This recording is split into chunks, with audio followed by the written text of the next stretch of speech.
All right, we might get started. Yeah, it's fine. All right, as long as everybody can hear me. Just make sure. Perfect. Okay, we might get started now. So my name's Amanda, and I will be presenting today on optimizing outcomes for children using fun and effective evidence-based strategies. So today I want to talk about the most evidence-based intervention approach that there is at the moment.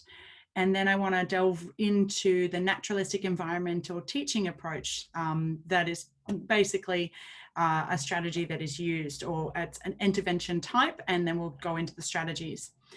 I want to talk about why this approach works and how it can be basically utilized by anybody.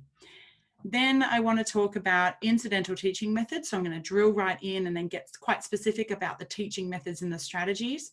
Then we'll go through prompts and modeling, time delay, reinforcement, and then we'll do a recap. Okay, so early intensive behavioral intervention is the gold standard of therapy approaches. And the reason we know that is because the research that comes out is consistently and over time showing us that children receiving early intensive behavioral intervention have better outcomes using EIBI, so early intensive behavioral intervention, compared to other styles. So what that means is that the research shows that those children receiving that are having better outcomes across the board. Social skills, communication skills, domestic skills, adaptive functioning, so everyday living skills, and a reduction in maladaptive function or behaviors as well. So it's completely consistently across the board compared to, say, eclectic styles, which you can see here, and across consistently other types of therapy where there's not eclectic. So eclectic meaning a bit of everything. So it has the highest research base. And what we know is that there's a lot of controlledness in those research studies. So what that shows is that the children in these research studies are randomly allocated to the type of therapy that they're receiving. There's always a control group, which means there's a typically developing group of children. And so we can understand how real actual development looks compared to children receiving intervention, and whether it's just maturation or whether they're actually receiving these outcomes as a result of intervention. And then we have children who might be in a wait list waiting for intervention. So children technically not receiving too much intervention at all. And what we know as well, and this is a really, really important finding here, is that children who received early intensive behavioral intervention when they were, say, 2, 3, 4, or 5 years of age maintained those outcomes 10 years on. And research is showing, that's a really recent study showing that those outcomes are staying strong, and that they're learning those skills through intervention, but they're holding on to those skills later in life. And this is a really good point, because there's a lot of controversy that shows that when children receive intervention, there's a lot of controversy that once the intervention is stripped back, that they lose those skills as well. Once the prompts are stripped back, we lose the skill. And this research has contradicted that and shown very clearly that children still maintain those skills if they receive behavior intervention, not other types. I don't know, because the research isn't there. But with early intensive behavioral intervention, we know that children are carrying those skills on even when the supports are stripped back and the intervention is no longer occurring. That is such an important finding. Now, early intensive behavioral intervention is really just behavior intervention that is delivered intensively. So the duration is specific, the frequency is specific throughout the week. So, you know, you might be 3 days a week, and that's full-time 8 hours a day. Or it might be sporadically given, 2 hours a day every day, or something like that. But it is intensive. And it's delivered early. So it's delivering at 2 years of age, 3 years of age, 4 years of age, and 5. Now, there are different types of therapy that utilize the behavioral techniques. So this is where there's a little bit more sort of plasticity in terms of what parents can choose for the type of therapy that they might want. So the behavioral principles are still being used by these types of therapies here, but really there's different ways in which they're delivered. So for instance, discrete trial training is a one-on-one approach. It means that when you take your child to a therapist, it would be in a very clinical room, and it's one-on-one, and it's focused very much on the skills at hand, and it's repetitive. And on the other hand, you have the Early Start Denver model, which is all about play-based therapy in a preschool model. So it's all about seizing the moment with social skills and what have you, and vicarious learning, watching what other children are doing, and then learning from that experience. Or the teacher seizing the moment where there are a group of children and she can learn or teach eye contact and things like that, or gestures, and understanding what they mean. So it's a very naturalistic way, but they still use behavioral principles. Now, this is really interesting because it gives parents choice based on what they think their child might need. So all of these particular types of therapy fall under behavioral intervention, and all of these particular types of therapies broadly kind of touch on lots of different skills and might focus maybe specifically on some, like the Early Start Denver model might focus on social skills, which it does. But it also teaches adaptive functioning and reduction in maladaptive behaviors as well. But some parents might say, well, one-on-one's probably best for my child because I know they get distracted really easy. So I think that's going to be a better approach for my child. So I really love that behavioral intervention has broadened itself, and it's really the principles that are effective, but the way in which it's delivered can be malleable, can change.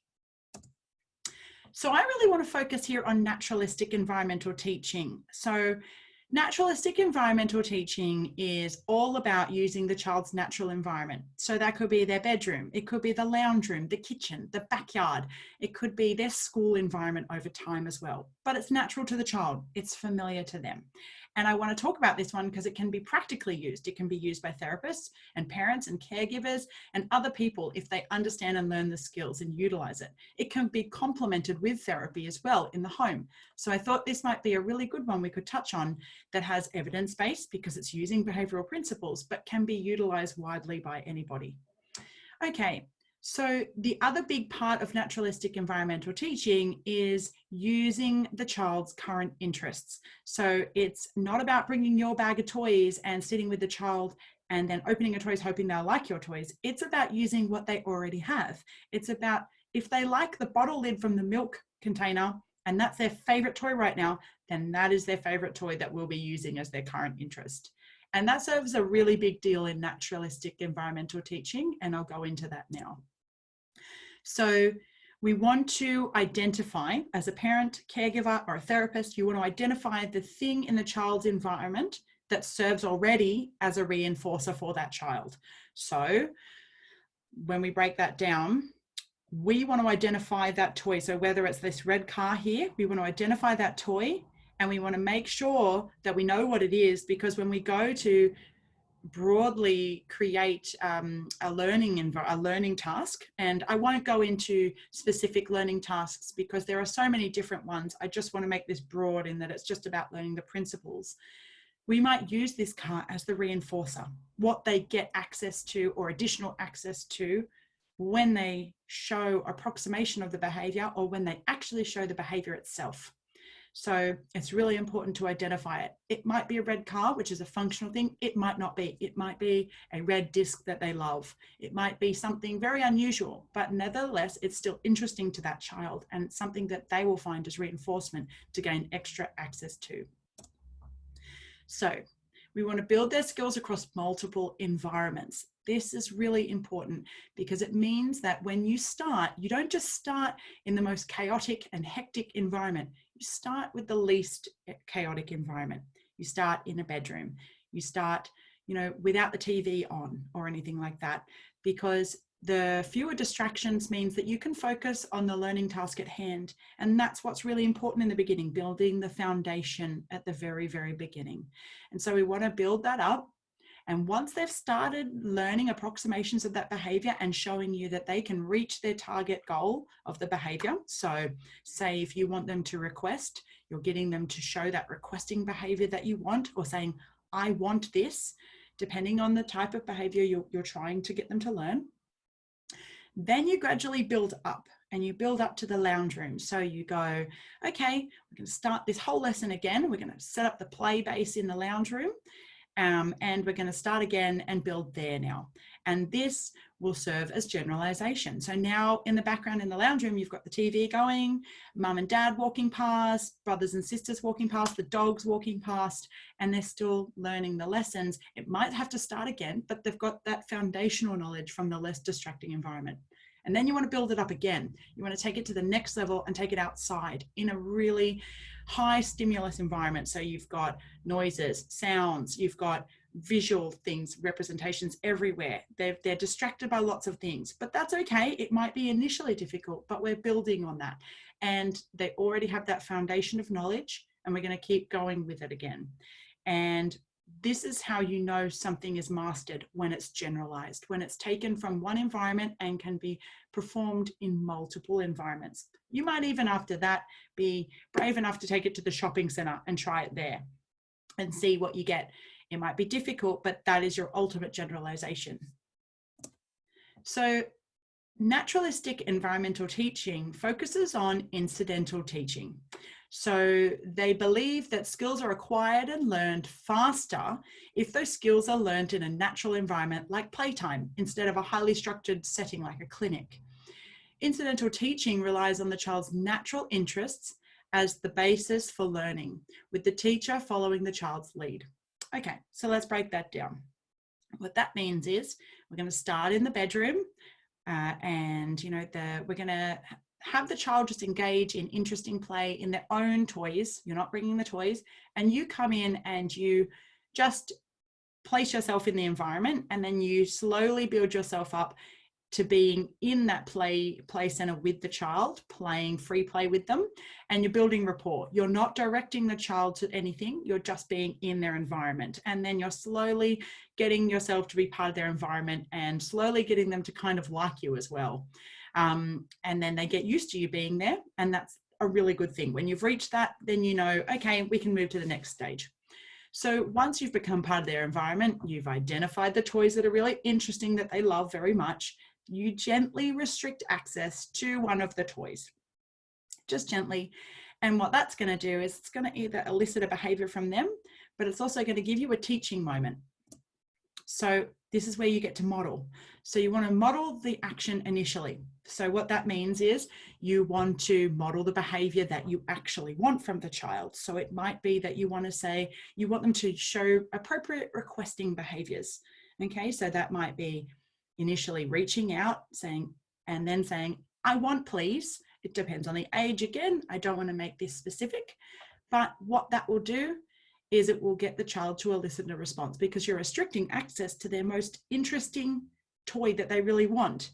And if the child responds correctly, the adult or the therapist praises the child immediately and provides the object of interest immediately. So you're giving them that thing, and it's naturally reinforcing. It's straight away awesome, and they're getting praised for it by their parent or the therapist. Then if the child makes an incorrect response, which is totally, that's absolutely going to happen in the beginning, and that's okay. The adult then models the correct response. So model it. And how do we model it? We use prompts. There are different types of prompts. So you could use a verbal prompt. So this could be complete or partial. It could be you actually saying, so if it was requesting, I want please, or it might be that they already have language and you want to build on that, on their colors. And you might say, what color? What color is the car? Red. So you're already prompting and giving them the correct response as well. You could be using gestures like pointing and nodding because it's requesting. You could be using visuals like pictures of other children doing it. You could be using electronic devices. And you could be doing physical, so hand on hand, actually putting their hands up. Now, the prompts that you use will be dependent on the behavior that you want to make happen for them to learn. And the way that it works is that you start with the most, so you start prompting almost every single trial that you do it. And as the learning increases, the prompts will decrease. And that's how learning becomes independent, and independent of prompts as well. So that's where it's really important to get that level right as well, and make sure your prompts are the right things. Obviously, physical prompts will be the most, that's the most of all of them, because it's the hand on hand, and verbal being the least. And then obviously, once you start seeing approximations of the behavior, you can still keep the prompt but maybe make it less of the prompt. So rather than, you know, saying the color red, you could say, what color? What color? So prompts are really important in the beginning because that's teaching them the behavior. You're explicitly showing them what it is you actually want them to do. So there's no gray area for them. Now you get to pick the prompts based on the types of behavior you want to elicit as well, or you want to teach. Then what you want to do is add a time delay. So in the beginning, time delay is not a thing. You don't want to bring that in. But time delays are important because you're giving the child an opportunity. As the teaching opportunities increase, you're giving the child more time to initiate the behavior independently of your prompt. So you might say, you might have the, say, the red car, and you want them to say, please, I want the red car. And you're holding the toy like that, and they say nothing. And you say, please, so a partial verbal prompt, and then you give them time to respond. Let them sit with it a little bit. And then if they don't, okay, that's okay. We'll start the trial again. We'll have another go. So time delays are important because you want to give the child time to initiate independently of you just prompting immediately all the time. So that could be something that you do in between reducing the prompts themselves. Now, I can't stress this one enough, and it seems like a no-brainer, but it really, really isn't. Reinforcement on the ground doesn't happen enough, and it doesn't happen in the way it should. Now, reinforcements should happen when the behavior occurs or when an approximation of the behavior occurs. By that, I mean, like, approximation is halfway there. They're on their way to learning the behavior, but they're not quite there all the way. And that's okay. You should still reward that because you're showing them this is the path. This is where I want you to go. Now, you need to be consistent. So whoever's in the house, whoever is, whenever the child does the behavior that you want or an approximation of the behavior, anyone in the house should be doing that, should be delivered consistently. And it should be happening all the time, not just sometimes when I have the time to do it. It should be all the time. And it should be, as I said, everybody in the house. If they see the behavior, you reward it and you do it immediately, not in 2 minutes, not a minute later and say, oh, I saw that you did that. You say it straight away. And you say it with, yes, you did it, well done. And, you know, high-fiving, clapping, everything like that. Facial expressions, very, very, very expressive with big gestures as well. But also you say the behavior, well done, you did A, B, and C. Well done, you said that the car was red. So you want to relay back the information. And lastly, you want to use interesting reinforcements. Like, and I know I've really beat that drum quite a bit, but it's important to use enforcements that the child is interested in. Now, there is so much research that shows that when we are naturally interested in something, or it is paired with something interesting, like this case, our learning happens faster and we retain information for longer as well. That is the bottom line, is that if you're interested in something, you will learn it faster because you're more focused on it and you want to learn more about it, and you will stay, that information will stay with you independently for years. So that is a super important point, because when you do reinforcement, right? So when the behavior occurs and you're reinforcing it and it's happening consistently, it's happening immediately, and you're using interesting stuff, there is an increase in the behavior that you want and a decrease in the unwanted behavior. Okay, so you might not actually be trying to focus on the unwanted behavior at all. You might not be trying to work on reducing that maladaptive behavior that they're doing, but you're just focusing on the behavior you want. This one, the maladaptive behavior, the unwanted behavior, falls to the wayside because it's not getting reinforced. It's not being focused on. And that is really, really important. So reinforcement, positive reinforcement, does exactly what you want it to do. It teaches the child to focus on the activity that you want them to look at, to learn, and reduces unwanted behavior because it's no longer being focused on. Now let's put it together.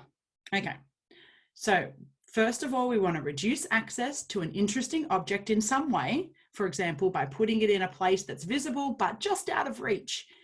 And we want to wait for the child to ask for the object or make a gesture like pointing. And this is where the learning begins, because then we're going to prompt. We're going to prompt the child to elaborate. For example, what color teddy bear do you want? And we're going to wait. We use our time delay.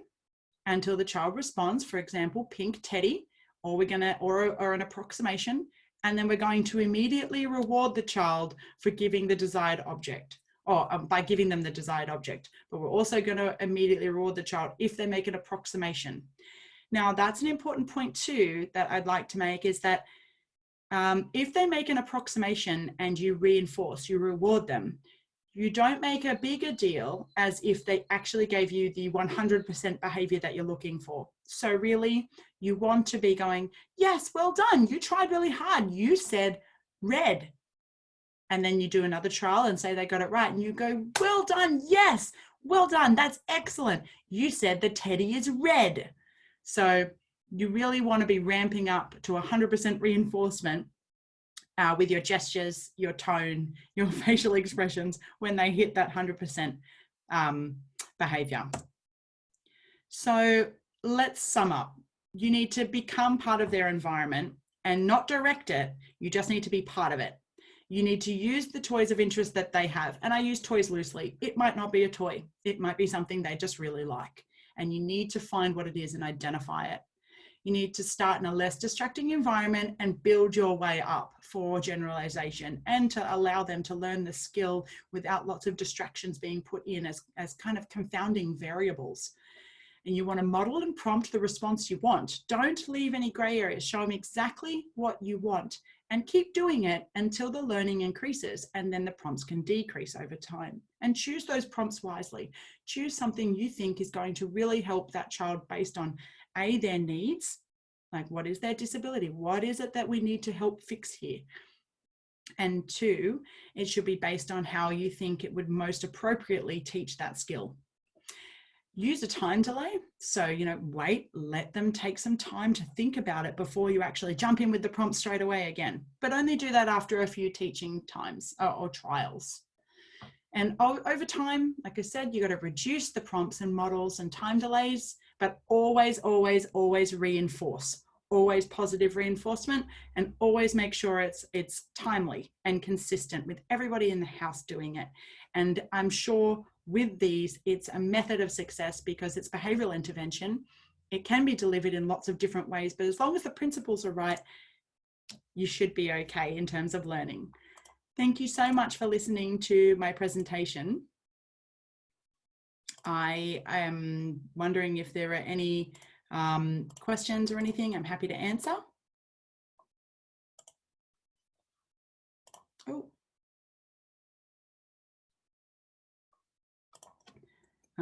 I did one from Rebecca saying, are you going to share the slides or upload recording on YouTube? I think that there is going to be a recording. Oh, it is recorded. Yeah, I can see it saying recording in the corner. And if they're okay with it, I mean, I can ask if they'd like to upload the YouTube or send you the link for the recording if you'd like. Otherwise, yeah, thank you so much for joining me, guys. I really, really appreciate having you guys listen to the presentation. I know it is being recorded for future use.